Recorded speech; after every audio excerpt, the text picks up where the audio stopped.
Hi everyone, this is Tom, and in this video, I'm going to be going through a question which I've been getting quite a lot on the channel since I put out the video on read and recall, the read and recall technique, which is how do you approach a topic you've never learned before? So this is something that you're seeing and reading about or studying for the first time. And the read and recall technique involves a lot of free recall, followed by reading, followed by more recall. So the question is, if you've never come across a topic before, if you've never studied a topic before, how can you do free recall before you read through it? So that's what this video is going to be all about. So the structure of this video is that, first of all, I'm going to go through some basic principles of how to approach a topic for the first time, along with the reasons why you approach it that way.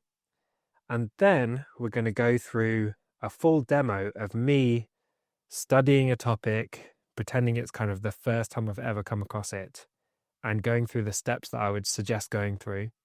And then we're going to finish with some final thoughts. So let's get straight into it. So with the first time you go through a topic, there's some key principles. The first principle is use easy resources.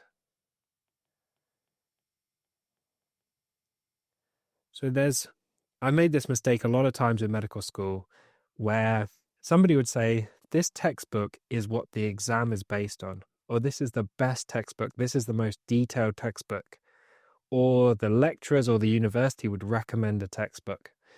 And then when I came to study from that textbook, it created a headache for me because it wasn't easy to follow, wasn't easy to read. Quite often it was designed as an academic exercise for other academics or to prove somebody's credentials, as opposed to being designed to study from. So I highly recommend starting at least. You can always go on to the more complex textbooks or the more complex resources, but starting with something that's designed to be a kind of primer, designed to be an easy to study, first time off resource. So a couple of things I would suggest. Obviously, I'm a little bit biased. One of them that I would suggest is Zero to Finals. I designed this specifically for this purpose. It's designed to be easy to go through nice and quickly. So there's obviously the books, there's the website, which is completely free, and there's things like the videos and the podcasts, which are designed to be from scratch to give you a really good basic and actually quite thorough understanding of a topic. Other things you can use, for example, if Zero to Finals doesn't cover a topic, or you're not studying medicine, you're studying something completely different, engineering, language, music, whatever it is to go straight to a review paper. So if you go on Google and you type in, say, today we're going to do non-alcoholic fatty liver disease. If you were to type in non-alcoholic fatty liver disease review paper, you'll come up with some topics or some suggestions on Google of the kind of recent reviews where people have published kind of an overview of that topic. And that's a good place to start. So that's review papers. Another one, which is, I suppose, maybe controversial, maybe not, is to use an AI language model. So you could do something like Chat GPT or Grok. I was using Chat GPT to kind of get an overview of some things, but I prefer Grok now. I think it's actually a bit better. But if you're watching this video in like 2 months' time or 6 months' time, the language models are probably completely changed and something else is the one to go for. You've got to be a bit careful with the AI models because they can hallucinate, they can give you some inaccurate answers. They may be based on older research. They may, sometimes they do get mixed up with things, and sometimes they might be based on, say, American guidelines or some other country's guidelines and not necessarily represent your country or your local area. So you've got to be a bit careful, but they can be helpful as a kind of starting point just to get your understanding of a basic topic. So use easy resources is point number one. Second thing is, don't expect to understand or retain everything. So when you're studying a topic for the first time, there is a kind of temptation to really want to know everything about that topic the first time. And this can end up with you, say you're going through cardiology for the first time.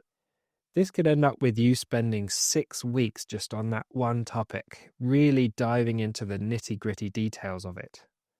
You can get stuck, but the problem is, if you've gone through some of my other videos, you'll know that, especially with covering medicine, or if you're covering engineering, biology, whatever topic you're covering, there'll be so many things you have to cover across a broad spectrum that you don't want to get stuck on one small part of it and neglect all these other things. So point number one is don't get stuck. And I'll explain why this is a good strategy in a moment. But you don't want to really get stuck on one thing and then neglect other things. So set yourself a time limit. What do I mean by this? Well, if you're going to go through, say you're going to go through type 1 diabetes, it's quite a big topic. There's a lot to cover. You could spend a week or more, 6 weeks, however long some people spend their entire career on this one topic. But that's not a sensible strategy because you've got many other things to cover. So set yourself a time limit. You've got type 1 diabetes. Tell yourself, I'm going to cover this topic in an hour. I'm going to go through everything. The maximum amount of time I can spend on this is an hour. And you can actually use, there's an app called Forest on your phone, which I think is probably the best productivity app that I've ever come across. It's the only one that I actually use. And it's really designed to help you do deep work. So what you can do is on the Forest app, set a time limit of 1 hour of deep work on that topic and make sure you cover it within that hour. And this is based on something called Parkinson's law. Parkinson's law basically says that the time that you give a task or the time that you allocate to work will be filled by whatever work you're doing. So if you set yourself a task of covering type 1 diabetes in an hour, it will take you an hour to cover type 1 diabetes. If you set yourself the goal of covering type 1 diabetes in a week, it'll take a week. If you set yourself a month, it'll take a month. So the time that the work takes will expand to fill the time that you give it. So by saying, I've only got an hour on this topic, I need to get through the whole thing, that means you will actually get it done within an hour. Okay. So next thing is try not to get frustrated.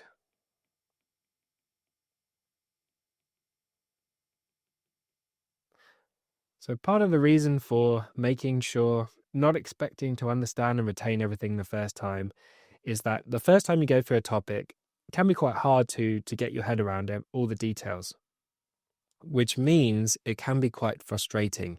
Sometimes you can really feel the sense of, I'm stuck, I don't understand this concept, these words aren't really making sense to me, and that can be frustrating, and it can cause you to kind of panic about it and say, oh no, I'm never going to get this, I'm never going to understand this is hopeless, I should just give up medicine or engineering or whatever you're studying, and I'm just going to be clueless forever. You're not. It's okay, don't worry. You will get it, but the important thing is to know the first time you go through it, you're not going to understand it fully. There's never been a topic that I've just fully understood the first time I've gone through it. Once you accept that, you won't get frustrated, you won't panic. In fact, it'll become fun, and you'll just think, I don't understand half of this stuff, but I know well in the future. That's great. And so the next thing to talk about is short-term versus long-term memory. And this very much relates to what we were just talking about, not expecting to understand something the first time you go through it. So I'm going to draw a silly little diagram to kind of illustrate this. So you've got your book, assuming you're studying from a book. Could be studying from a website, could be studying from a video, podcast, whatever it is. And that book is full of content, full of information you need to understand and retain. And what you're doing is you're transferring this firstly to this is your short-term memory. Or more accurately, actually, is to call it working memory. So you take the information, you lift it off the page, you store it in your working memory. And your working memory is quite limited. There's only so much you can kind of hold at one time in your working memory. This is like on your computer when you're doing an intensive task like video editing or photo editing, whatever it is, or you've got loads of web browsers open or whatever it is. Your RAM, which is your kind of working memory on the computer, is storing all that information. And so when once it's in your short-term memory, and then you give it some time and process it and consolidate it, it enters the long-term memory.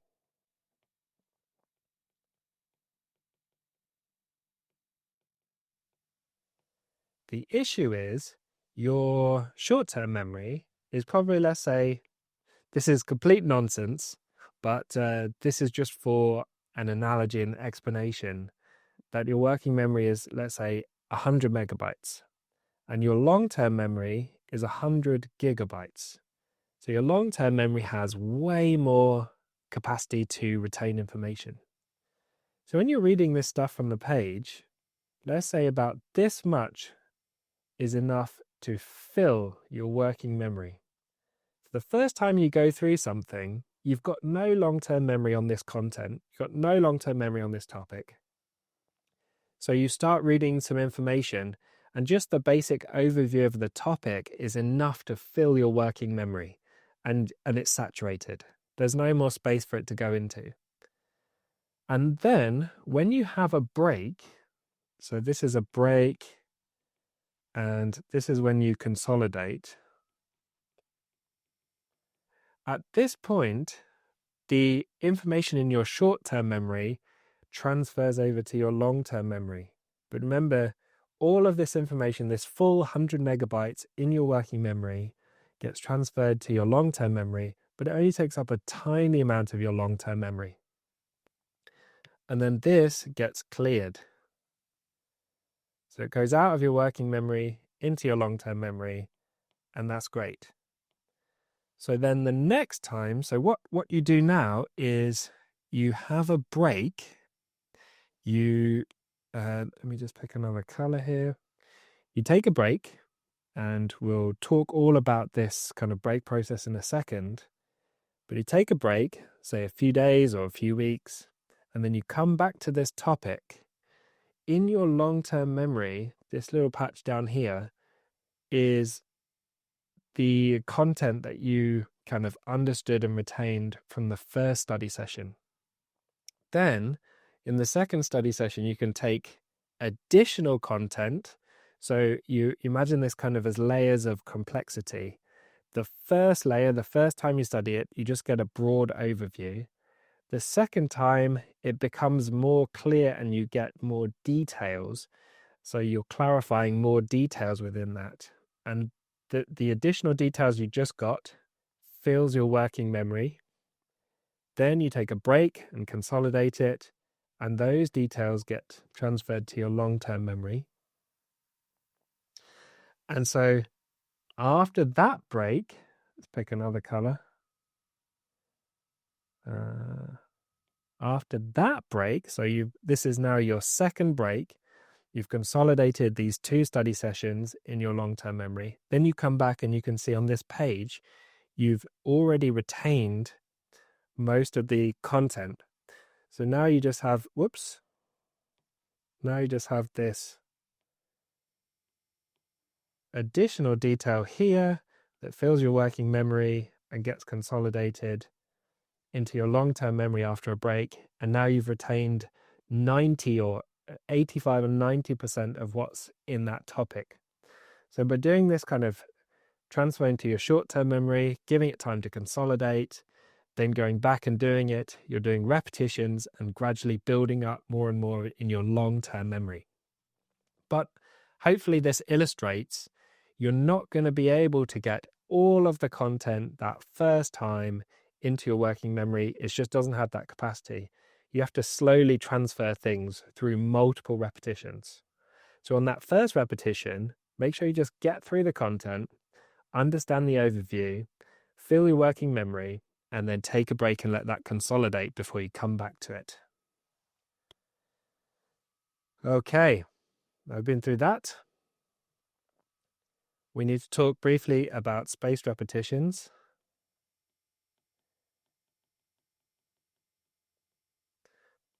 So spaced repetitions, I've done a whole video on this yesterday, but essentially what you're doing is you're studying this today. So we're going to go through non-alcoholic fatty liver disease today, retain as much as we can, fill our working memory, but not get stuck on it, and make sure we're moving on. Then we do a second repetition after, say, 48 hours. So in a couple of days' time, come back to the same topic, do it again, cover it again. Then we're going to do a third repetition after 1 week. Then we're going to come back and do a fourth repetition after, say, 6 weeks. If you've watched my video, you know there's no strict rules about, how long you give between repetitions. But in this space, between repetitions, this is where you're allowing something called the incubation effect.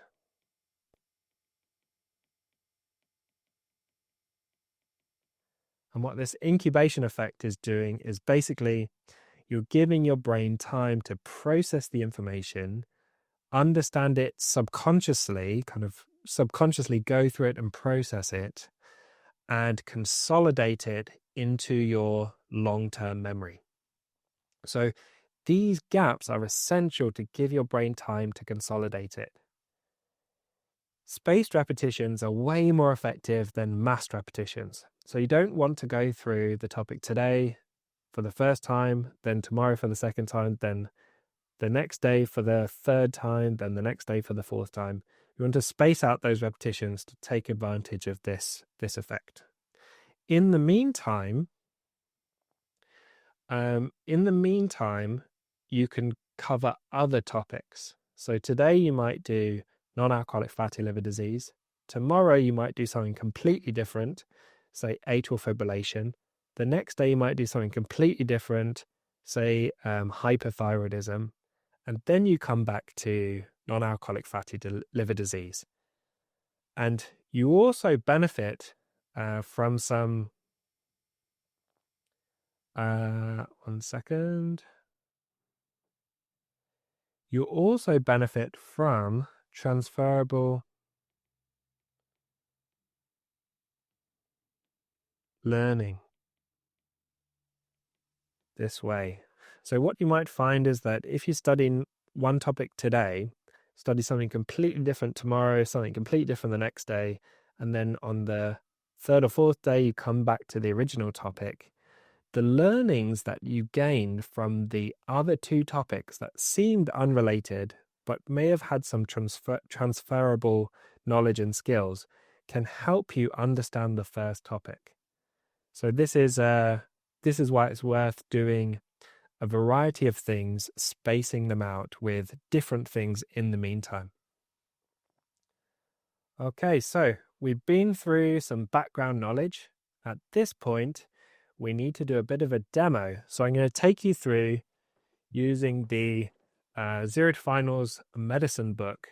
We're going to go through non-alcoholic fatty liver disease, and I'm going to show you how I'd recommend approaching it as though this was your first time studying the topic. For this, we're going to need two resources with us, or we're going to need three things really. One is the book. The second thing is a pad of paper. And the third thing is some pens. I mean, I've always done this with just a biro, just a plain sort of Bic biro. But for the purpose of this video, to make it a bit more fun, I've got a bunch of colored pens. I know people love making colorful notes, so that's great. So we're going to cover non-alcoholic fatty liver disease. And this is a brand new topic, never covered this topic before. So just like with read and recall, the first thing we're going to do is write down everything we can think of non-alcoholic fatty liver disease. This is completely from memory, but since we've never covered this topic before, this is going to be quite a quick process. So I'm going to assume fatty liver. With this process, you can actually put down the assumptions that you have even without knowing any information. So assuming that the liver is fatty, it's not alcohol related, I would assume it's probably related to obesity. As you can imagine, if the liver's become fatty, it's probably because they're storing fat everywhere. Non-alcoholic fatty liver disease, well, most liver disease ends up being cirrhosis. So we can maybe assume that it leads to cirrhosis. But other than that, we're a little bit lost and we need to start from scratch. So this is about as much as I can come up with. So let's go through non-alcoholic fatty liver disease.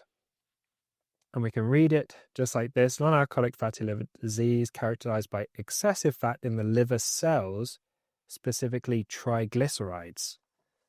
So at this point, what we're going to do is scribble down as though we're taking notes, but we're not taking notes. Importantly, these are going to get thrown away. So what we're doing down is writing down stuff to try to remember it. So I've always found that writing on a piece of paper helps me to visualize that word, store the word, and I can quickly scribble down kind of ideas and how things link together. So non-alcoholic fatty liver disease is fat in the liver cells, particularly triglycerides. Triglycerides in liver cells. These fat deposits interfere with the functioning, so impair function. So the liver doesn't function as well as it could. The early stages can be asymptomatic. Okay, so this fatty liver, no symptoms. And it can progress to hepatitis and cirrhosis. Okay, so fatty liver, hepatitis, and cirrhosis. Okay. Around 25% of adults are estimated to have it. Wow, so super common. Okay, let's see. 25% of adults. Okay, what are the stages? So we kind of started with this. So liver disease, so non-alcoholic steatohepatitis, non-alcoholic steatohepatitis, and then fibrosis, and then cirrhosis. Okay, so fibrosis, and then cirrhosis. So I want to remember these 4 stages. That seems like an important thing to remember. I'm going to make a note here, stages, as a question to myself, so that when I come back to this with a repetition of this particular fact, halfway through this study session, I will be able to test myself on this key fact. Okay, so next bit is the risk factors. Okay, as I suspected, the risk factors kind of obesity, but it's a lot of these things that everybody knows as a general rule is not good for your health. So, older age is not really a modifiable risk factor. There's obesity, diet, low activity, type 2 diabetes, cholesterol, blood pressure, and smoking. So these are all the generic risk factors. So if somebody asks me what are the risk factors of non-alcoholic fatty liver disease, I can use the knowledge that I have from cardiovascular disease, from type 2 diabetes, from other metabolic syndromes to apply the risk factors to this new condition. So it's worth remembering these are all kind of interrelated. It's associated with metabolic syndrome, which is a combination of hypertension, obesity, and diabetes. Metabolic syndrome. So this is three factors to metabolic syndrome: hypertension, obesity, diabetes. So high blood pressure, obesity, diabetes, assuming type 2. Okay, I want to remember that as well. So what are the 3 factors for metabolic syndrome? I'm going to add that as a kind of question mark to myself, something to look up in a second. Okay, we're on to the next page here. So, firstly, we're starting with investigations. So I'm going to think of what tests would I do if I saw a patient who I suspected had fatty liver disease for some reason or another. What tests would I do? So what tests can you do on the liver? So there's liver function tests. So blood tests. You could do an ultrasound to scan the liver. And then I guess you could biopsy the liver. So I start by noting down my assumptions or the things that, I would blag. If I was in an OSCE exam and the examiner said, what test can you do for fatty liver? You'd have to come up with something, so you'd kind of blag your way through it. So even though I've never read this before, I haven't studied this before, these are my kind of blag and answer assumptions. So let's see what's written down. So yeah, liver function tests, raised alanine transaminase, or ALT. Okay, so ALT is an important one. That's often the first indication. Then you got liver ultrasound showing hepatic steatosis. Steatosis. So this is fatty liver, and that's seen as increased echogenicity. So let's make a note on these questions. What does an ultrasound finding? What would you find on an ultrasound? And I'll come back to that. Since we're here, let's go back and do a repetition and recall of the stages. Let me see if I can remember the stages. So first is fatty liver. Second stage is hepatitis. And the third stage is cirrhosis. That's what I can remember this first time. So now let's just double check with the stages. The stages were non-alcoholic fatty liver disease, non-alcoholic steatohepatitis. Okay, I need to remember that. Non-alcoholic steatohepatitis. NASH. And then the third stage is fibrosis. So I missed out that stage. We need fibrosis here. And then the fourth stage is cirrhosis. So that seems important. So I'm just going to do it one more time. So stages is non-alcoholic fatty liver disease is the first stage. Second is non-alcoholic steatohepatitis. Third stage is fibrosis. And the fourth stage is cirrhosis. Okay, now I can remember those 4 stages. They were important. Cool, let's get back to the investigations. So we did liver ultrasound. That shows increased echogenicity. Ultrasound does not indicate severity, liver function, or presence of fibrosis, and it can be normal. Interesting. Okay, so ultrasound can be normal. Next is the enhanced liver fibrosis ELF blood test. Okay, interesting. This is a first-line investigation for assessing fibrosis. So this would be the third stage of fatty liver disease. And so there's a blood test for scarring of the liver. It measures 3 markers. And they've mentioned these 3 markers here, HAP, IMP, and TIMP1. It uses an algorithm to provide a result that indicates whether they have advanced fibrosis of the liver. And then if it's above 10.51, advanced fibrosis. Now, here's a trick with these notes, because we're not going to keep these notes.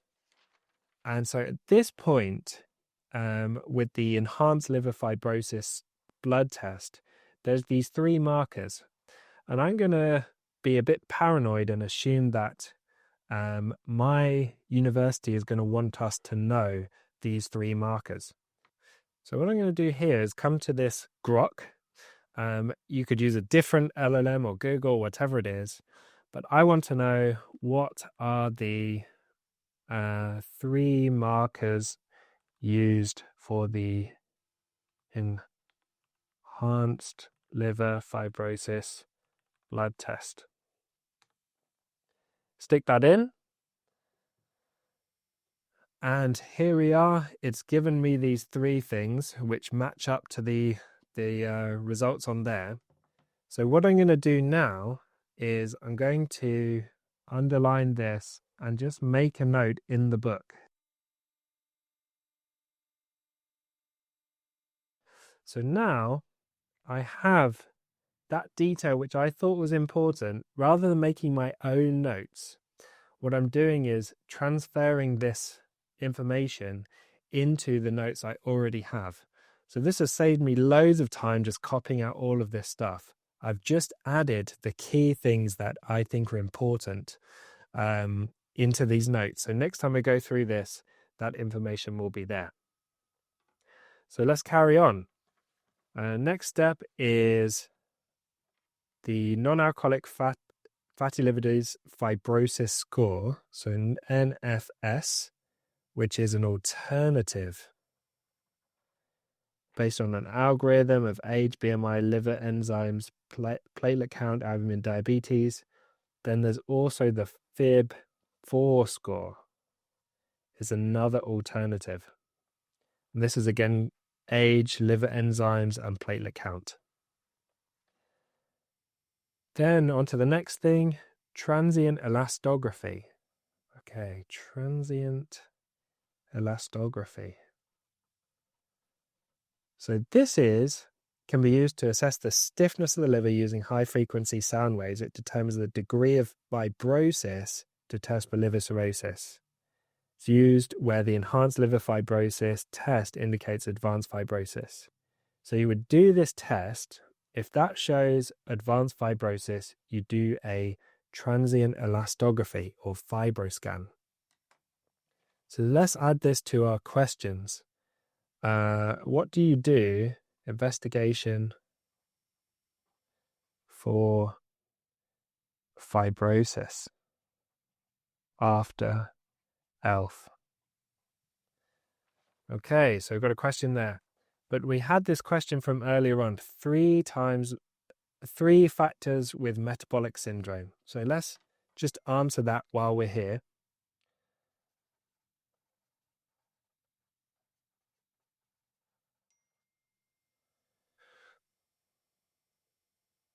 So metabolic syndrome has 3 factors. We're doing, I think it was obesity, hypertension, and there was one other factor with metabolic syndrome. So let's have a look. Metabolic syndrome is a combination of hypertension, obesity, and diabetes. That's the one I forgot. So it was diabetes. Okay. So then we'll carry on in a very similar way. Go through all of these, read through liver biopsy, the diagnosis, how is it diagnosed, and then the management in a very similar way to what we've just been doing. Then at the end, we're going to have a look at these questions we had. So ultrasound, what does it show? Something about echogenicity. I think it was it increased or decreased? Increased echogenicity on the liver, on the ultrasound. And then what's the investigation for fibrosis after an ELF blood test? It's, was it a FibroScan? But I can't remember what the actual name was. Transient elastography.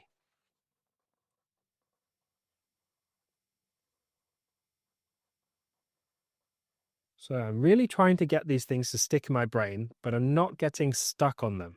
I'm just trying to keep going, keep moving forwards, but also keep kind of going back, testing myself on these key facts. So then I've finished this. I've been through everything. I'm just going to take a moment to do a kind of very brief mind map on non-alcoholic fatty liver disease from memory, just to recap what I've just read. So it starts with stages. So there was stage 1 was non-alcoholic fatty liver disease. Stage 2 was non-alcoholic steatohepatitis. Stage 3 was fibrosis. Stage 4 was cirrhosis.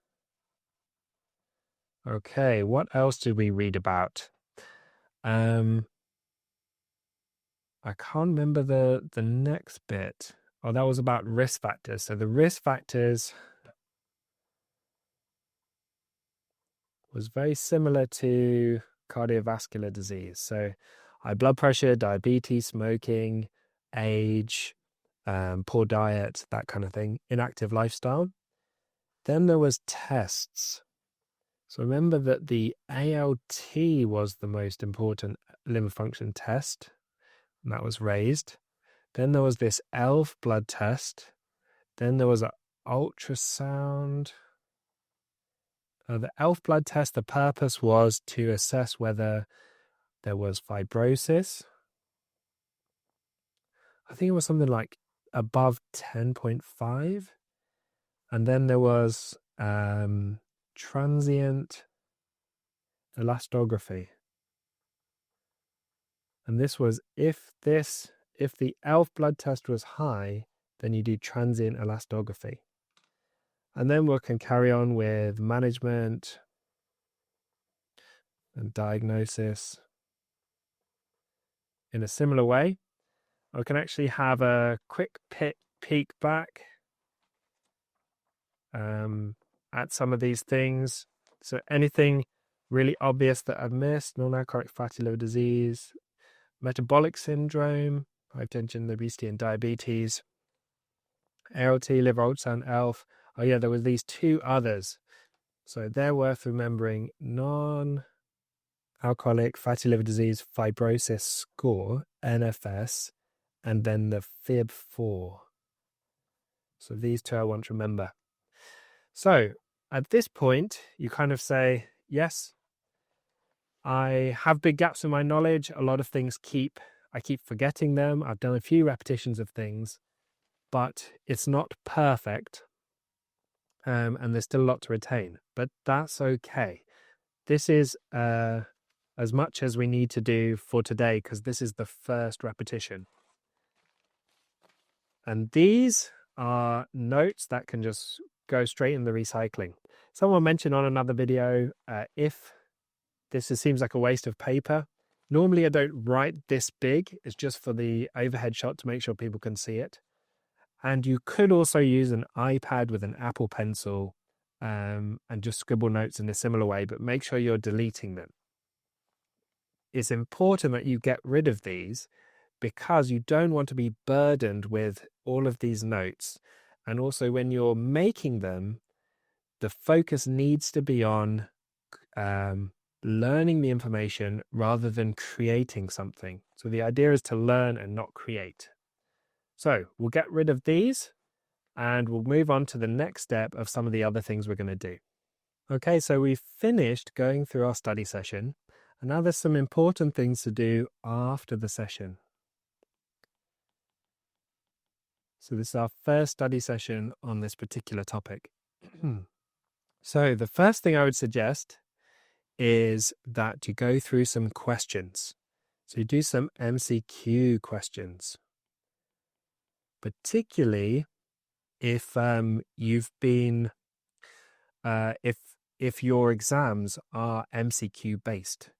So what I would suggest is do the MCQ questions after doing the whole topic. So for example, we're doing non-alcoholic fatty liver disease. So I'd cover the whole of gastroenterology and then do MCQ questions on gastroenterology. If you do MCQ questions just specifically on non-alcoholic fatty liver disease, it'll be too easy. You probably want to cover the whole of gastro, then do MCQs. So you apply the knowledge that you've just learned. Because the MCQs will say something like, this patient is obese, they found to have a raised ALT, what is the likely diagnosis? If you've just been studying non-alcoholic fatty liver disease and you just do that question, you'll know the answer. It's too easy. But if you've done the whole of gastroenterology, there's many different differentials, so you'll have to apply your knowledge a bit better. Great. So second thing to do is record your study session. And you can record your study session in two main ways, I would suggest. One is either you have a tracking table, a sort of manual tracking table that gives you, like this, gives you your topic, review 1, 2, 3. So you do NAFLD, and then you've done it today's date, which is 8th of April, 25. And then do a kind of rough estimate of your confidence, low confidence. And then this way you're recording your study sessions, so in future you can space out your repetitions to make sure you're covering that topic again and again and again in spaced repetitions, and you can see your confidence increase. So second one might be medium confidence, and the third one you might have high confidence. So you're gradually building up your confidence of that topic. Next thing to do is kind of set a set review date.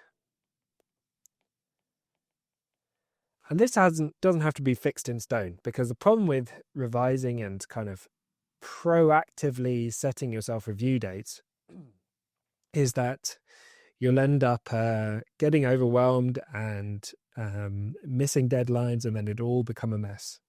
But you could kind of pencil in, you want to do it somewhere between the 10th to the 15th of April. This is your target. But if you miss that, it doesn't matter. The important thing is you're coming back to it at some point. Super. And then the fourth thing is do other topics in the interim. So you've just covered non-alcoholic fatty liver disease. Tomorrow you may as well move on to something else. You could do a viral hepatitis, or do a complete different topic and do acute tubular necrosis from renal medicine. So this way you're putting other topics between your reviews of this topic, and that helps to have some transferable learning between the different topics.